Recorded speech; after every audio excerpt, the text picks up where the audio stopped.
तुम्हाला तुमच्या शरीराची भाषा कळून घेणं गरजेचं आहे. जर तुमच्या शरीराची भाषा कळून घेता आली ना तुम्हाला, तर शरीर कधीच खराब नाही होणार. मी तुम्हाला काल मी पेपर वाचत होतो, त्याच्यात मला काल एक बातमी आली.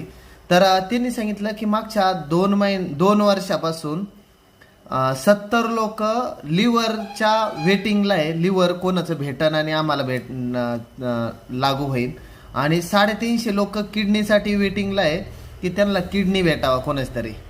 म्हणजे तुमच्याकडे पैसा आहे, सगळं काही आहे, पण तुम्हाला भेटत नाही आहे. याचा अर्थ की तुम्हाला त्या पद्धतीनं भेटत नाही ज्या पद्धतीनं तुम्हाला पाहिजे. म्हणजे तुमचं शरीर हे वेगळं काम करतंय. ज्या पद्धतीनं तुमचं काम करतं तसं समोरच्याची त्या पद्धतीनं भेटत नाही. म्हणजे काय हे कुठंही भेटणार नाहीये. ह्या तुमच्या वस्तू आहे, तुम्हाला चांगल्या सांभाळणं गरजेचं आहे. जर तुम्ही तुमच्या चांगल्या वस्तू सांभाळल्या नाही ना, तर दुसरं कोणी येणार नाही तुमच्या अवयवांना सांभाळायला. तर तुम्हाला परफेक्ट चांगलं सांभाळायचं, त्याची भाषा समजून घ्यायची, त्याला काय लागतं काय नाही लागत हे सगळं कळून घ्यायचं.